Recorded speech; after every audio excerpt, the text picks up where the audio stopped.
O cheiro de café requentado e fumaça de cigarro pairava no ar úmido do barracão quando Pedro Amaro da Silva ajustou o facão na cintura e conferiu pela terceira vez o conteúdo da mochila de lona desbotada.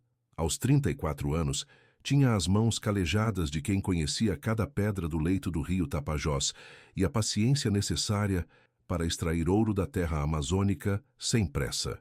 Naquela manhã de fevereiro de 1982, o garimpo São Benedito fervilhava com a movimentação típica dos primeiros raios de sol. Homens de rostos queimados pelo sol carregavam equipamentos improvisados, bateias amassadas, peneiras de tela furada e bombas de água barulhentas, que funcionavam quando o diesel não acabava. O ar estava carregado da umidade que antecedia as chuvas da tarde, e o barulho constante dos motores se misturava ao canto estridente dos bem-te-vis. Pedro havia chegado ao garimpo há 8 meses, vindo de Altamira com a esperança de juntar dinheiro suficiente para comprar um pedaço de terra. Deixara para trás a esposa Teresa Amaro, que trabalhava como costureira na cidade, e a promessa de voltar antes do Natal com os bolsos cheios. Mas o ouro estava escasso naquele verão, e as semanas se transformaram em meses sem que ele conseguisse mais do que alguns gramas do metal precioso. "Vou subir o rio hoje, Pedro", disse Valdir Gonçalves, seu companheiro de barraca há 3 meses. Valdir era um homem magro de 41 anos, com uma cicatriz no queixo que ganhara numa briga por causa de mulher em Marabá. "Ouvi dizer que tem uma veio boa lá perto da Cachoeira do Urubu. Você vem?" Pedro balançou a cabeça enquanto enrolava a rede de dormir, uma peça de algodão azul que Teresa havia tecido à mão anos antes. "Não, vou trabalhar na frente nova que encontrei anteontem. Tem sinais bons por lá e preciso ir sozinho para não chamar atenção." A conversa foi interrompida por Arnaldo Pires, o chefe do garimpo, um homem corpulento de 50 anos que administrava a operação com punho de ferro desde que chegara de Goiás no final dos anos 70. Arnaldo tinha fama de ser justo com as divisões, mas implacável com quem tentasse esconder ouro ou causar confusão. "Ô Pedro, cuidado lá no setor norte", alertou Arnaldo, mastigando um palito de dente. "Ontem à noite escutei barulho estranho vindo de lá. Pode ser onça, pode ser gente que não presta. A floresta anda inquieta." Pedro assentiu, mas seus olhos já brilhavam com a expectativa. 2 dias antes, havia encontrado veias de quartzo com manchas douradas numa área abandonada há mais de 1 ano. Era exatamente o tipo de descoberta que poderia mudar sua sorte, se conseguisse trabalhar em segredo por algumas semanas. O sol estava completamente nascido quando Pedro se despediu de Valdir com um aperto de mão firme. "Se eu não voltar para o jantar, é porque encontrei coisa boa e vou dormir lá mesmo. Tenho mantimento para 3 dias. Valdir riu, batendo no ombro do amigo. "Só não esqueça de dividir a fortuna comigo quando ficar rico", foram as últimas palavras que alguém ouviu Pedro Amaro da Silva pronunciar. Ele desapareceu pela trilha que levava ao setor norte do garimpo, carregando sua mochila, o facão, uma bateia nova e a determinação de um homem que sentia estar próximo de mudar sua vida para sempre. Quando o sol se pôs naquela terça-feira de fevereiro, Pedro não havia retornado e nunca mais seria visto com vida. A primeira noite de ausência de Pedro foi recebida com naturalidade no garimpo São Benedito. Não era incomum que os homens passassem dias trabalhando em frentes distantes quando encontravam sinais promissores de ouro. Valdir Gonçalves até brincou durante o jantar. "O Pedro deve estar enchendo a bateia e sonhando com a cara da Teresa quando ele chegar em casa carregado de pepitas." Mas quando a segunda noite chegou sem notícias, a atmosfera mudou. Valdir foi o primeiro a expressar preocupação real. Na madrugada do dia 27 de fevereiro, acordou Arnaldo Pires sacudindo-o pelos ombros. "Chefe, tem alguma coisa errada. O Pedro nunca ficaria fora por tanto tempo sem avisar. Ele é homem de palavra." Arnaldo se levantou relutante, acendeu um cigarro e observou a floresta que se estendia além dos limites do garimpo. O ar da madrugada carregava sons estranhos. O rugido distante de uma onça, o barulho seco de galhos quebrando e o silvo constante dos insetos noturnos. Pode ser que ele tenha se machucado, ou que tenha encontrado ouro demais e resolveu se esconder até conseguir transportar tudo. Na manhã seguinte, Arnaldo organizou a primeira busca. 12 homens se dividiram em grupos de 3, e vasculharam as trilhas conhecidas do setor norte. Valdir liderou uma das equipes, carregando um facão afiado e uma lanterna à pilha. Conhecia Pedro bem o suficiente para imaginar aonde ele teria ido. A trilha que Pedro havia seguido terminava numa clareira a cerca de 2 quilômetros do garimpo principal.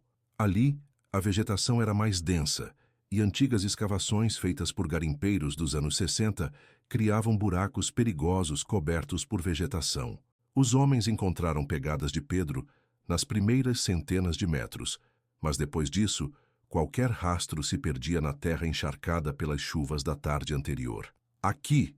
gritou Zeca Brito, um garimpeiro experiente de 45 anos. Ele apontava para uma área onde a vegetação parecia ter sido perturbada.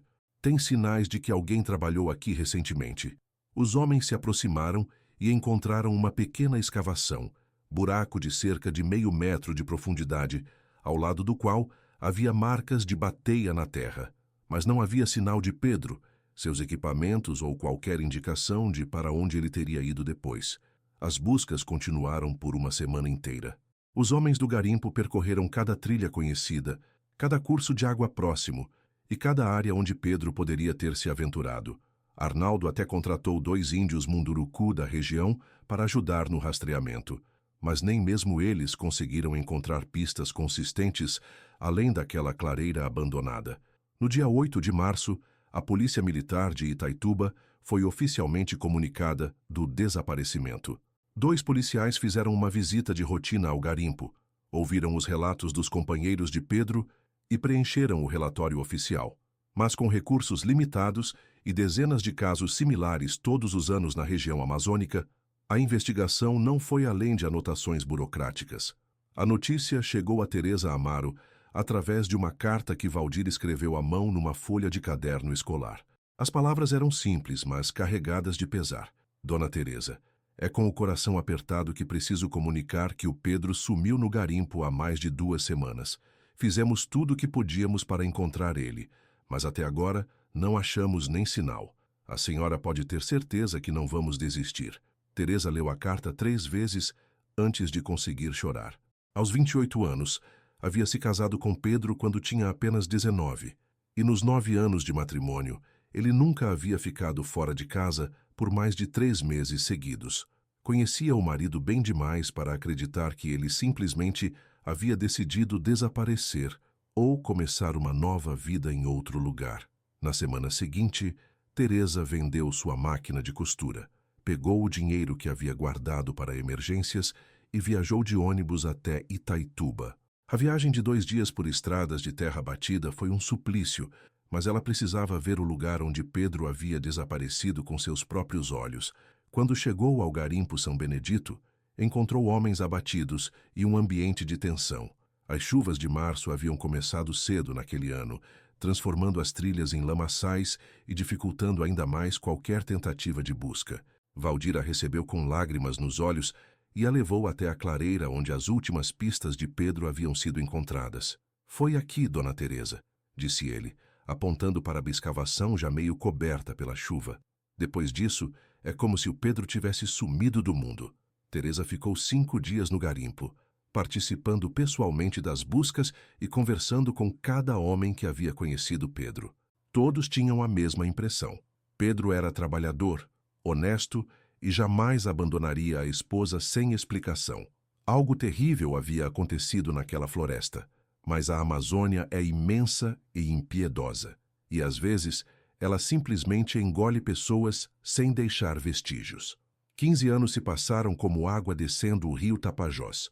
O garimpo São Benedito havia sido oficialmente fechado em outubro de 1982, 8 meses após o desaparecimento de Pedro Amaro da Silva. As chuvas torrenciais daquele inverno haviam causado deslizamentos que tornaram a área perigosa, e Arnaldo Pires decidiu transferir as operações para uma região mais estável rio abaixo. A natureza amazônica reclamou rapidamente o território.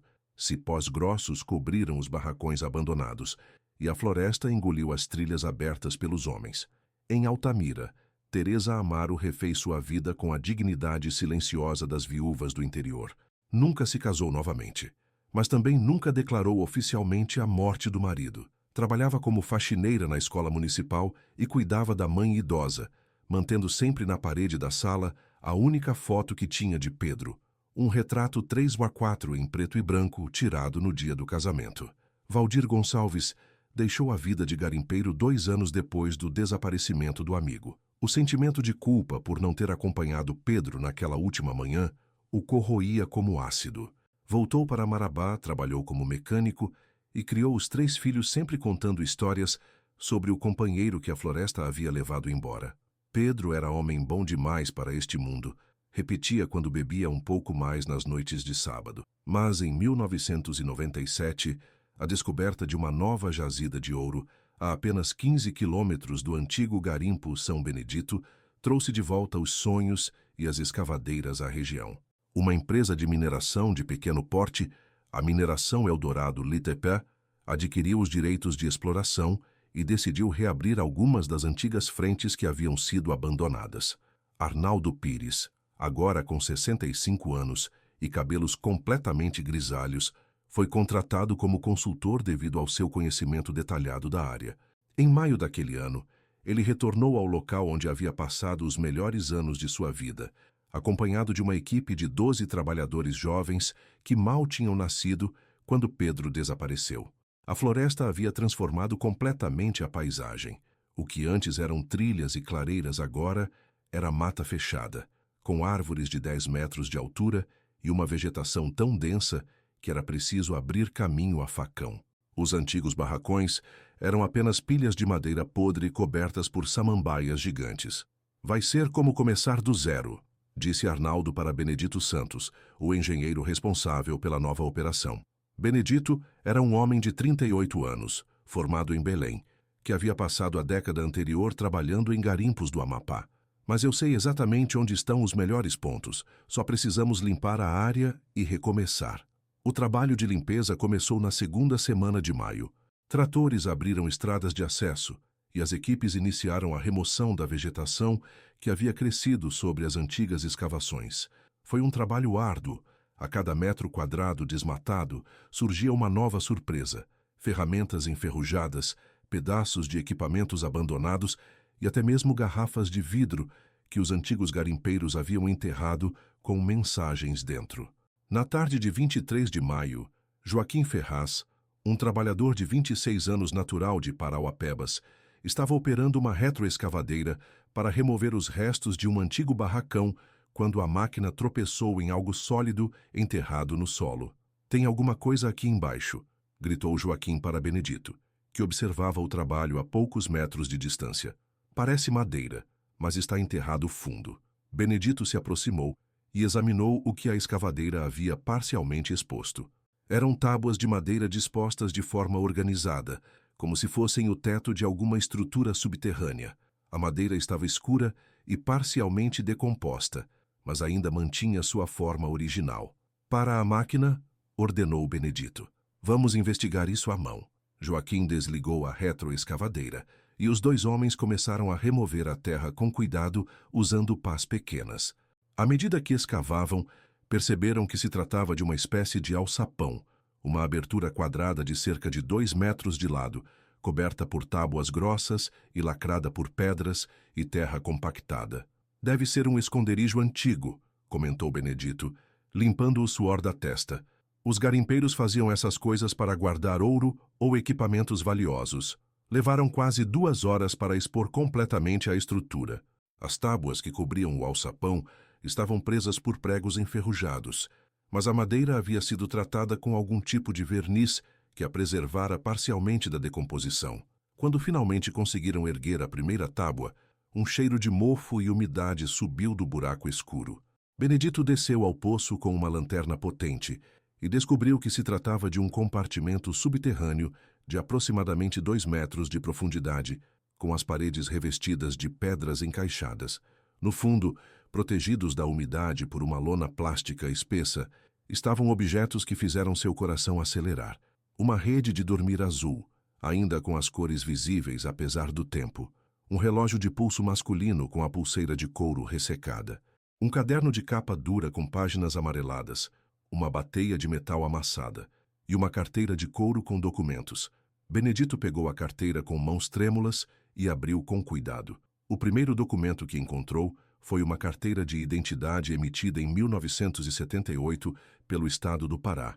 O nome estava perfeitamente legível, mesmo após 15 anos enterrado na terra amazônica: Pedro Amaro da Silva.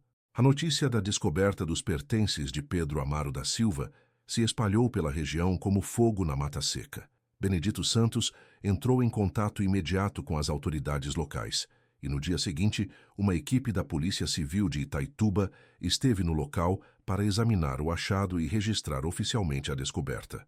O delegado Maurício Veloso, um homem de 52 anos que conhecia bem os mistérios da Amazônia, examinou cada objeto com cuidado meticuloso. A rede de dormir azul ainda mantinha o cheiro característico do algodão caseiro. O relógio havia parado no dia 26 de fevereiro de 1982, exatamente 2 dias antes do desaparecimento oficial, mas foi o caderno que trouxe as revelações mais perturbadoras. "Olhem só isto", disse o delegado, folheando as páginas amareladas com luvas de látex.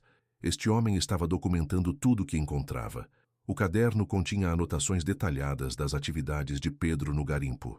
As primeiras páginas datavam de julho de 1981, quando ele havia chegado à região. Descrições sobre veias de quartzo, quantidades de ouro extraídas, nomes de companheiros de trabalho e até mesmo observações sobre o comportamento de outros garimpeiros, mas foram as últimas anotações que chamaram a atenção do delegado. 23 de fevereiro de 1982. Encontrei algo grande hoje. Veias grossas de quartzo com ouro visível a olho nu. Não posso contar para ninguém ainda. Preciso trabalhar sozinho por alguns dias para saber o tamanho da jazida. 24 de fevereiro de 1982. A coisa é maior do que imaginei. Talvez o suficiente para comprar uma fazenda inteira. Mas alguém está me vigiando. Senti olhos nas minhas costas o dia todo. Vou levar meus pertences importantes para um lugar seguro. 25 de fevereiro de 1982. Arnaldo fez perguntas demais hoje. Acho que ele suspeita de alguma coisa. Vou fazer um esconderijo amanhã de manhã cedo, antes que os outros acordem. Se algo acontecer comigo, pelo menos Teresa poderá encontrar as pistas. A última anotação estava escrita com letra trêmula, como se Pedro estivesse nervoso ou com pressa. 26 de fevereiro de 1982. Escondi tudo aqui. Localização: 30 metros ao norte da Grande Samaúma Caída, 15 metros a leste do Igarapé Seco. Se estiver lendo isto, Teresa, eu te amo e sinto muito por não ter sido mais cuidadoso. O delegado Veloso convocou imediatamente Arnaldo Pires e Valdir Gonçalves para prestarem novos depoimentos. Arnaldo, agora com 70 anos, chegou ao local apoiado numa bengala, com o rosto contraído pela emoção de retornar ao cenário de tantas memórias. "Arnaldo", perguntou o delegado sem rodeios, "Pedro suspeitava que você sabia sobre a descoberta dele?" O ex-chefe do garimpo balançou a cabeça lentamente, as mãos tremendo enquanto segurava a bengala. "Delegado, eu suspeitava que o Pedro tinha encontrado alguma coisa. Ele mudou de comportamento nas últimas semanas. Ficou mais reservado, trabalhava sozinho, não bebia com os outros no final do dia. Mas eu nunca fiz nada para prejudicar aquele rapaz." Valdir chegou de Marabá no dia seguinte, já informado por telefone sobre a descoberta. Aos 56 anos, havia engordado e adquirido cabelos grisalhos, mas seus olhos ainda brilhavam com a intensidade de quem carregava 15 anos de culpa e questionamentos. "Pedro me contou que tinha encontrado sinais bons", disse Valdir, sentado numa cadeira de plástico na delegacia improvisada no garimpo. "Mas não disse que era coisa tão grande assim. Se eu soubesse do perigo, tinha insistido para ir com ele naquela manhã." O delegado mostrou a Valdir as anotações do caderno e o ex-garimpeiro não conseguiu conter as lágrimas. "Ele estava com medo, delegado. Pedro estava com medo e eu não percebi. Fui um amigo ruim. Mas as revelações mais importantes viriam de uma fonte inesperada. Na tarde de 27 de maio, apareceu no garimpo um homem de aproximadamente 60 anos, magro e com aparência de quem havia bebido demais durante muitos anos. Disse chamar-se Osvaldo Mendes e afirmou ter trabalhado no garimpo São Benedito durante alguns meses em 1982. "Eu vi o que aconteceu com o Pedro", disse Osvaldo, com a voz embargada pela emoção e pelo álcool. Carreguei esse segredo por 15 anos, mas não aguento mais. O delegado Veloso sentou-se diante de Osvaldo e ligou um gravador de fitas cassete. Conte tudo do início. Osvaldo, sem pressa. Osvaldo acendeu um cigarro com mãos trêmulas e começou a falar. Pedro tinha descoberto uma jazida rica mesmo, mas ele cometeu um erro. Confiou no homem errado. Tinha um cara no garimpo, o Nilson Correia, que era conhecido por roubar descobertas dos outros. Pedro não sabia, mas o Nilson estava seguindo ele há dias. O delegado interrompeu. Onde está esse Nilson agora? Morreu em 1989 num acidente de moto em Tucuruí, respondeu Osvaldo. Mas antes de morrer, ele contou para mim e para mais 2 caras o que tinha feito com o Pedro. Osvaldo continuou seu relato com detalhes que fizeram o delegado anotar furiosamente.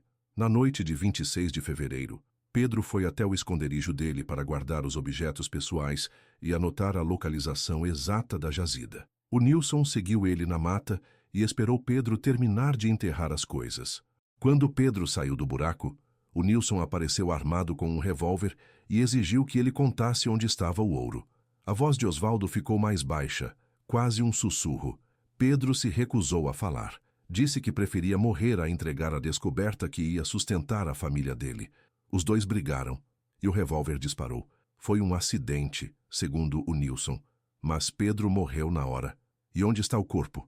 Perguntou o delegado. Osvaldo apagou o cigarro no chão antes de responder. Nilson entrou em pânico. Enterrou o Pedro numa cova rasa perto da cachoeira do Urubu, do outro lado do rio. Depois voltou várias vezes para procurar a jazida, mas nunca conseguiu encontrar.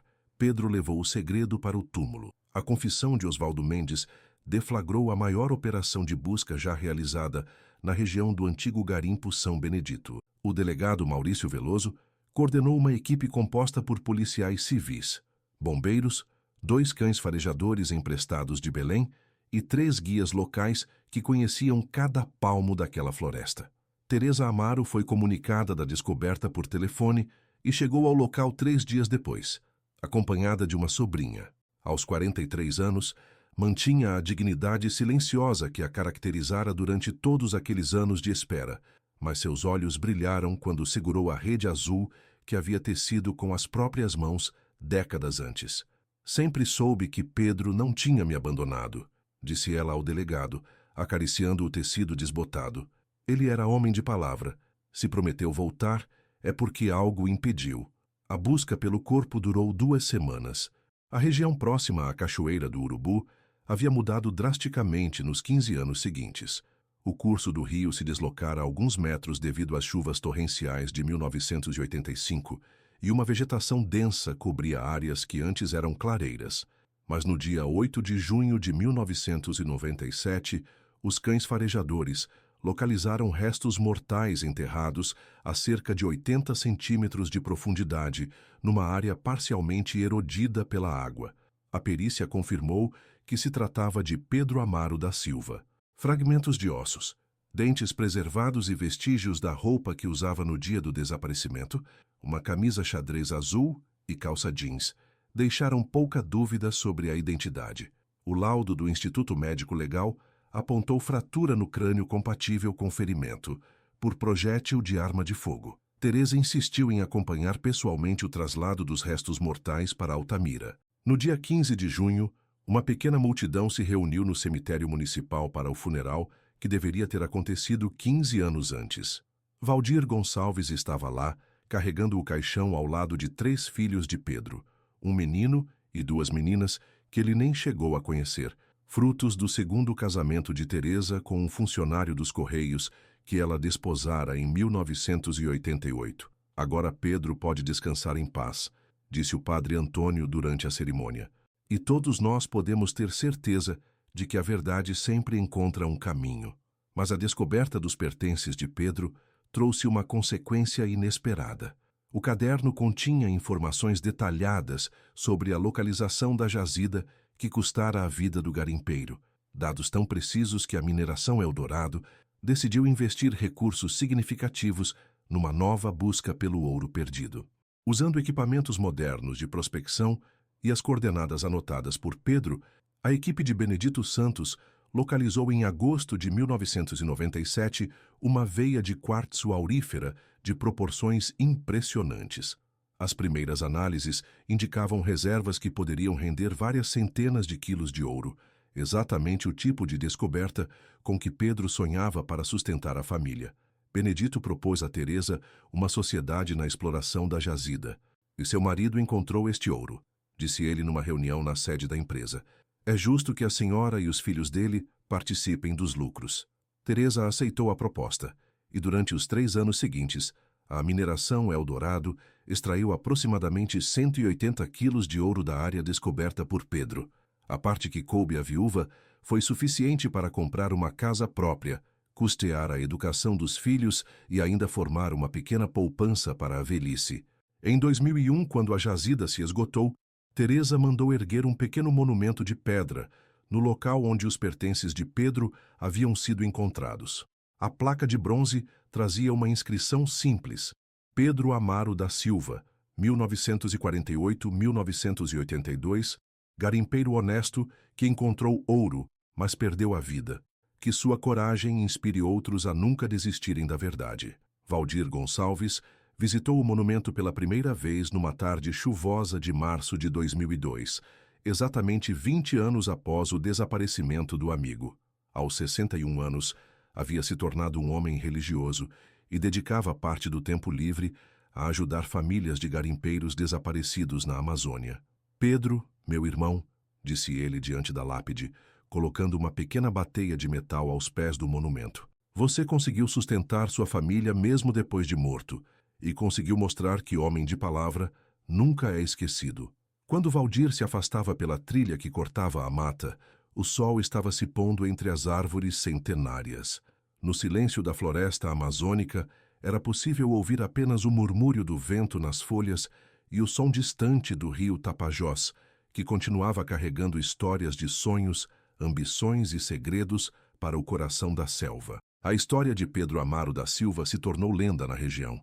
Mas ao contrário de tantos mistérios da Amazônia que permanecem sem solução, esta teve um final, tardio, doloroso, mas definitivo, e provou que mesmo na imensidão da floresta, onde homens podem desaparecer sem deixar rastros, a verdade eventualmente encontra uma forma de vir à tona. Como as pepitas de ouro que Pedro encontrava no leito do rio, preciosas, resistentes ao tempo e impossíveis de permanecer para sempre escondidas sob a terra.